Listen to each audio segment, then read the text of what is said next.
নর্তকী এবং পথ ভ্রষ্টকারীদের নায়ক নায়িকা গায়ক গায়িকা খেলোয়াড় নেতা নেত্রী এই নর্তকী গায়ক যত কেউ মানুষকে পথভ্রষ্ট করে, যারা জায়গায় জায়গায় গিয়ে সিনেমা দেখায়, জাদু দেখায়, যারা মানুষের জন্য জুয়ার আসর বসায় রাখছে, মদের আসর বসায় রাখছে, ক্যারাম খেলার আসর বসায় রাখছে মানুষের জন্য, আল্লাহ বলছেন এদের সবাইকে এবং যারা ওখানে অংশগ্রহণ করে অধোমুখী করে কোথায় নিক্ষেপ করবে? এগুলো বলবেন। এগুলো বললে কি হয়, মানে আপনার মনে থাকবে যে আল্লাহ কি বলছে, কেমন ঠিক বা ঠিক যে লাভ নাই। ওয়াজুনুদু ইবলিস আজমাউন, এবং আল্লাহ ইবলিসের বাহিনীর সকলকে জাহান্নামে নিক্ষেপ করবেন। ক্বালু, তারা সবাই ওখানে বলবে, ওহুম ফিহা ইয়াখতাসিমুন, তারা সবাই জাহান্নামে বিতর্কে লিপ্ত হয়ে বলবে, তাল্লাহ,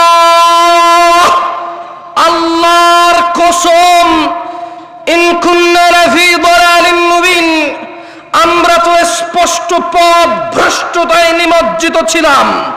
উপস্থিত জনতা, উপস্থিত ভাই, উপস্থিত চাচারা, মুরব্বী যারা বয়স্ক আছেন, সবাইকে একটা কথা বলতে চাই। আমি কিছু প্রশ্ন করব, আপনারা আমার কথা শোনেন তো, ঠিক না? পুরো গ্রামের সবার জায়গায় লাভ কি ভাই? সাউন্ড কম কি? এখানে শুনলে তো হয়। রাতের বাজে 11:30, মানুষ ঘুমাবে না, কালকে বাচ্চা কাচ্চার স্কুল মাদ্রাসা নাই। সাউন্ড তুমি প্রয়োজনে বাহিরটা আর কমাই দাও, বাহিরের দরকার নেই সাউন্ড, এখানে সাউন্ড হলে চলবে, খালাস। বলেন তো, আমি কিছু প্রশ্ন করব, যারা যারা জানেন সঠিক উত্তর দেবেন, ঠিক আছে? জুয়া খেলা কি? মদ খাওয়া, নামাজ ত্যাগ করা, গালিগালাজ করা, মারামারি করা, সুদ খাওয়া, ঘুষ খাওয়া। আমাকে আনছেন কেন? সব তো আপনারা জানেন। আরে হাসেন কেন? সবকিছু কৌতুক না? সবকিছু কৌতুক। দুনিয়াটা খেল তামাশা হয়ে গেছে, ব্যাস খালাস। খেলো, হাসো, তামাশা করো, ব্যাস। আমি বলছি যে হারাম কোনটা আপনি জানেন না, যেটা হারাম। এই যে এটাই আল্লাহ কোরআনুল কারীমে বলতেছে। তুমি তো এটা ধরো নাই না? ঠিক আছে, ধরবা না, এটা সাউন্ড ধরবা না। এটাই আল্লাহ বলতেছে যে তাল্লাহ, আল্লাহর শপথ, ইন কুন্না লাফি দালালিম মুবিন, এই পথভ্রষ্ট মানুষগুলো দুনিয়াতে জানে কোনটা ন্যায় কোনটা অন্যায়। এরা সবাই বলবে আল্লাহর কসম, আল্লাহর কসম, আমি তো দুনিয়াতে পথভ্রষ্টতা নিমজ্জিত ছিলাম। ইয নুসাউইকুম বিরাব্বিল আলামিন, যখন আমরা তোমাদেরকে সৃষ্টিকুলের রবের সমকক্ষ গণ্য করতাম। এখানে মুশরিকদের কথা বলতেছে। কাকে বলতেছে? মুশরিকদেরকে বলতে। আচ্ছা বলেন তো, একটা কনসার্ট যদি হয় আজকে রাতে এখানে, এটা কি হয়? এই গ্রামের যুবক যুবতীদের যদি, মেয়েদের যদি আলাদা ব্যবস্থা করা হয়, আচ্ছা এখানকার উদাহরণ দিয়ে লাভ কি? এখানে এরকম হবে না। ঢাকা শহরে যে কনসার্টগুলো হয়, মেয়ে ছেলের তো আলাদা ব্যবস্থা নেই, আছে? সবাই দাঁড়ায় থাকবে আর মোবাইলের লাইট জ্বালায় থাকবে নতুন করে। খেয়াল করুন তো না, মাঝে মধ্যে তো ইন্টারনেট আসা আপনারা দেখেন না? হ্যাঁ, একজন টন টন টন টন করে গান গায়, সবাই মোবাইলে লড়ায়, ওই যে এই দিয়ে বাতি লাগায়, ঠিক না? ঠিক কিনা? হ্যাঁ ঠিক। তো আপনি দেখবেন ওখানে ছেলে মেয়ে উভয়ের উপস্থিতি প্রচুর, টিকিট পায় নাই, পাড়াপাড়ি করতেছে, আর্মি পুলিশে পিড়ায় লাইন ধরতে পারতেছে না, মানুষ আর মানুষ। খুব আফসোস করে বলো যে আমরা এসেছিলাম খুব শখ করে, ভেবেছিলাম পাবো, কিন্তু আসলে একটু লেট হয়ে গেছে, পাই নাই।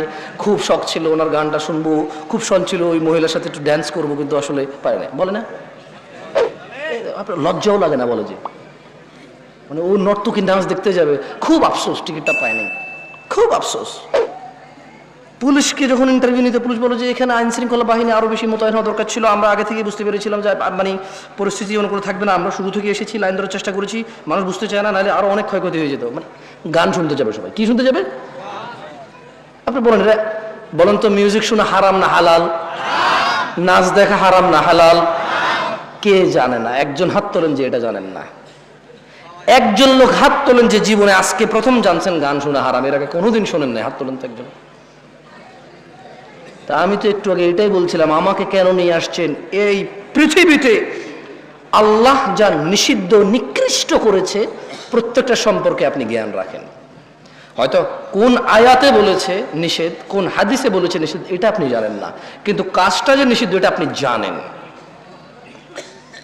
এই পৃথিবীতে প্রত্যেকটা ভালো কাজের প্রায় ভালো কাজ আপনি ইলম রাখেন, হয়তো কোন আয়াতে বলেছে কোন হাদিসে বলছে সেটা আপনি কি ইলম রাখেন না, কিন্তু এটা আপনি জানেন কোন কাজটা ভালো। বলেন তো, সালাম দেওয়া কি, নামাজ পড়া কি, রোজা রাখা, হজ করা, যাকাত দেওয়া, ভদ্র নম্র সভ্য চুপচাপ নীরব ঝগড়াঝাটি না করা কি, কোনটা আপনি জানেন না? সবগুলোই জানেন। আল্লাহ আমাদেরকে বোঝার তৌফিক দান করুন। যাই হোক দিনী ভাইরা, আমি আজকে আমার আলোচনার বিষয়ে চলে আসি। কাদের কাদের দাঁড়িয়ে উঠছে, এই কেউ কি মোবাইল আসো, এই সামনের এইগুলা ছাড়া বাকি তোমাদের যাদের হাতে মোবাইলগুলো একটু বন্ধ করো কেমন। দেখো আজকাল মানুষের ইজ্জত ইন্টারনেটে নিলাম হয়ে যায়, নিলাম। কোনো মুসলমানের ইজ্জতের পরোয়া করে না। কোথাও দুজন ঝগড়া করতেছে, কোথায় থামাবে, কোথায় এটাকে যাতে পৃথিবীর অন্যান্য মানুষ দেখে না শেখে এটাকে দমন করবে, উল্টা আরো ভিডিও করে করে ছেড়ে দেয়। আর এই পুরো বাংলাদেশের সব মানুষকে বুঝাই দেয় যে এইভাবে ঝগড়া করা যায়, এরকম হয়, করা যায়, বল থাকলে, শক্তি থাকলে, মেজাজ থাকলে করা যায়। এগুলো ঠিক না। ভালো কাজ প্রচার করা উচিত, খারাপ কাজ দমন আর এটাকে কি বলে, এটাকে মানে এটাকে টেক ডাউন করা উচিত, প্রচার করা উচিত না। ওকে, মোবাইল রাখছেন সবাই না? সবাই আপনারা শ্রোতাদের মধ্যে যারা আছেন মোবাইল রেখে দেন। এগুলো যারা আছে এগুলো তো দাঁড়ায় গেছে এইদিকে, আপনাদেরকে দেখা যাচ্ছে না, ঠিক না? কিন্তু আপনাদের যাদের মোবাইল আছে সামনের লোকজন দেখা যাচ্ছে। আমি দুইটা প্রশ্ন করব, আপনারা কি সুন্দর উত্তর দিবেন আমাকে? প্রথম কথা হলো, আমি আপনাদের বলবো কেউ কারো দিকে তাকাবেন না, সবাই হাত তুলবেন যারা আজকে, আমি বলে দিচ্ছি, কেউ কারো দিকে তাকাবেন না, সবাই নিম্নমুখী হয়ে অথবা যেভাবে তাকায় আছেন সামনে এভাবে তাকায় থেকে হাত তুলবেন যারা আজকের ফজরের নামাজ পড়েন নাই। হাত তোলেন ফজরের নামাজ যারা পড়েন নাই। না তুলেন, সমস্যা না, তুলে রাখেন। কিছু মানুষ হয়তো বুঝিনি এখনো আমার কথা। যারা আজকে ফজর নামাজ পড়েননি হাত তোলেন। তুমি ভিডিও করবে না, এই ছেলে মোবাইল নামাও, হ্যাঁ মোবাইল নামাও। যারা ফজর পড়েননি রাখেন, এবার হাত নামান। এবার আমি আরেকটা হাত নামান, আরেকটা প্রশ্ন করি। এই যে আজকে এখানে মাহফিল শিবগঞ্জে, যারা এখানে উপস্থিত আছেন, উপস্থিতদের মধ্যে যারা আজকে ঈশান নামাজ পড়েন নাই তারা হাত তোলেন। কেউ কারো দিকে তাকাবেন না প্লিজ, লজ্জা পাওয়ার দরকার নাই, কাউকে লজ্জা দেওয়ার দরকার নাই। আমরা জাস্ট এটা অনুমান করবো যে আমাদের মধ্যে আমরা কত গাফেল। যারা ঈশান নামাজ পড়েন নাই আজকেই হাত তোলেন। অনেক, এই সাইডটা অনেক বেশি, হ্যাঁ রাখেন। দেখেন এই যদি হয় আমাদের অবস্থা, আমরা এই শিবগঞ্জ উপজেলায় আজকে যা কয়টা মাহফিল হচ্ছে, এই ইউনিয়নে আজকে যা কয়টা মাহফিল হচ্ছে, এই গ্রামের আশপাশ 10টা গ্রাম মিলে আজকে হয়তো এই মাহফিলটাই হচ্ছে। এর আশপাশের কোনো গ্রামে মাহফিল আছে এখন? এই এতগুলো মানুষের মধ্যে যারা আমরা আল্লাহর দ্বীন শুনতে পছন্দ করি, আল্লাহর দ্বীন শিখতে ইচ্ছুক, আমাদের মধ্যে শতকরা 60 জন লোক আজকে ঈশান নামাজি পড়ে নাই। তাহলে বাকিদের অবস্থা কি? বাকিদের অবস্থা কি? সলাহ, আপনারা কেউ কি মনে কষ্ট নেবেন আমি যদি এই যে মাইক ম্যানের সাথে একটু কথা বলি? ওকে তিরস্কার করবেন? করবেন না। ছোট ভাই তুমি আমার একটা কথা বলি, মনে কিছু করিও না, তুমি আজকে ঈশান নামাজ পড়ো নাই কিন্তু। হাসতেছেন কেন? বললো কোন জায়গায় আসছি ভাই, আপনারা কি যে কোনো কথায় হাসেন? কথা বুঝবেন আগে, কত গুরুত্বপূর্ণ কথা বলতেছি। আমার আসলে ওয়াজ করার ইচ্ছাই চলে যাচ্ছে দিন দিন। তুমি তো আজকে ঈশান নামাজ পড়ো নাই, হাসির কি হলো? ও পড়ে নাই নামাজ, মানে হাসির কি আছে এখানে? এটা আমি বুঝতে পারছি ও পড়ে নাই। এবার ওকে দিয়ে বলি, প্যান্ডেলওয়ালা আছে এই জায়গায়? প্যান্ডেলওয়ালা আছে? আজকে তোমাদের ভলান্টিয়ার কতজন? সবাইকে ডাকো। ওখান থেকে আমি মিনিমাম ছেলে পেলেকে বাইরে করবো যারা ঈশান নামাজ পড়ে নাই। সব বাইরে আছে না? ঠিক আছে, আমি চলে গেলাম ইনশাল্লাহ। ওয়াজ শেষ করে তোমরা কালকে বিচার করিও তোমাদের যে তোমাদের ভলান্টিয়ারদের মধ্যে কত ছেলে ইভেন নামাজ পড়ে না ঈশার, কিন্তু ওরা ওয়াজ করাচ্ছে আমাকে কত দূর থেকে নিয়ে আসা। ওদের কথা হচ্ছে সারা বাংলাদেশের, সারা শিবগঞ্জকে হিদায়ত করে দেবে। তাহলে কোনো মানুষ আর খারাপ করবে না, সব খারাপ আমাদের। কারণ হুজুর নিয়ে আসছে দূর থেকে, সব মানুষের হিদায়ত করে দেবে, কেউ আর অন্যায় করবে না। তাহলে একমাত্র অন্যায় করার বাকি কে থাকি? আমরা আয়োজন করে হুজুর নিয়ে এসে সবাইকে ফু দিয়ে হিদায়ত করে দেব। ফু দিয়ে হেদায়েত হয় না? ফু দিলে হেদায়েত হয়? হেদায়েত কে দেয়? চাইতে হয় কিনা? কারা চায়? যারা জান্নাতের আশা করে, যারা জাহান্নামের ভয় পায়। একটা মাইকম্যান এই শীতকালের সিজনে এমন কোনো দিন নেই যেদিন সে ওয়াজ শোনে না।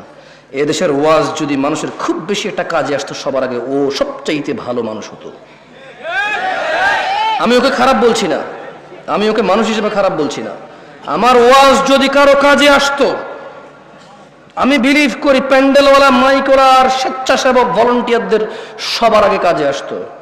কিন্তু আমি দেখেছি এদেশের আয়োজকদের মধ্যেই বেনামাজি, ঘুষখোর, সুদখোরে ভরপুর থাকে। দু একজন ভালো থাকে, দু একজনের ইচ্ছা চেষ্টায়, বাকিরা যে সাড়া দেয় এটার জন্য তারা নেকি পাবে যদি তারা নামাজি হয়ে মরে, আর বেনামাজি মরলেও তুলে হিসাবেই আসবে না। আল্লাহ আমাদের বোঝার তৌফিক দান করুন। তোমাদের যাদের বয়স, মানে যাদের দাড়ি উঠেছে এবং দাড়ি শেভ করো তোমরা যারা, কেমন, আমি তোমাদের, যারা তোমরা শেভ করো তারা তোমরা হাত তোলো, মানে যারা দাড়ি কাটো তারা হাত তোলো তো একটু। কতজন সংখ্যা? সব কথায় দেখি হাসে আপনাদের এলাকার মানুষ, আমি বুঝলাম না জিনিসটা। সব কথায় হাসে।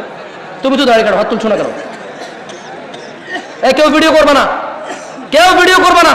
তোমাদের কি বলছি যে মুসলমানের ইজ্জত আমানত তোমাদের কাছে, তারপরে তোমরা ভিডিও করতেছো কেন? লজ্জা দিচ্ছ সবাইকে। এটা কি বিক্রি করবে ফেসবুকে?